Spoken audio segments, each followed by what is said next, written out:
एक राजा ने अपने सैनिकों को सड़क के बीच में एक बड़ी चट्टान रखने को कहा। चट्टान को बीच सड़क में रखवाकर राजा ने अपने सैनिकों से छुपकर उस चट्टान पर नजर रखने के लिए कहा कि देखना उस चट्टान को रास्ते से कौन हटाता है। लोग उस जगह पर आते रहे और जाते रहे, लेकिन किसी ने भी उस चट्टान को रास्ते से हटाने की कोशिश नहीं की। उस चट्टान के पास से लोगों के गुजरने वालों में राजा के कुछ करीबी लोग और शहर के बड़े व्यापारी भी शामिल थे, और उनमें से कुछ लोग तो राजा को ही कोसने लगते कि क्या राजा इस चट्टान को भी रास्ते से नहीं हटवा सकता।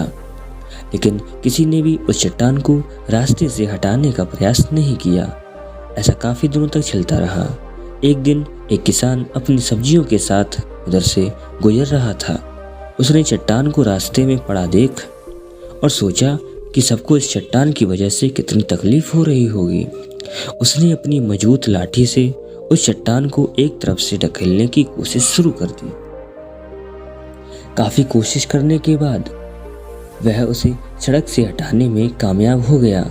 चट्टान रास्ते से हटने के बाद किसान अपनी सब्जियों को उठाकर जाने ही वाला था कि अचानक उसकी नज़र एक पोटली पर पड़ गई, जो ठीक उसी जगह पर पड़ी थी जहां से उसने वह चट्टान हटाई थी।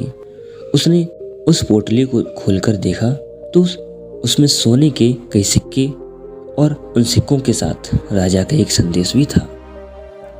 उस संदेश में लिखा था कि ये सोने के सिक्के उनके लिए हैं जो इस चट्टान को रास्ते से हटाएगा। दोस्तों, बिल्कुल ठीक इसी तरह हम सबके लाइफ में भी कई परेशानियां आती हैं।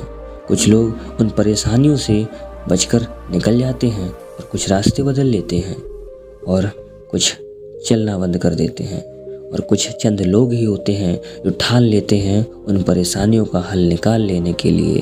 और ऐसे ही लोग मुश्किलों में संभावनाएं और संभावनाओं में छिपे अवसर खोज लेते हैं। मजबूत इरादे और नेक दिल के साथ किए गई कोशिशों के परिणाम हमेशा अच्छे ही होते हैं। इसीलिए जीवन की परेशानियों से घबराओ मत, बल्कि उन परेशानियों को हल करने की कोशिश करते हुए जीवन सफ़र में आगे बढ़ते रहो।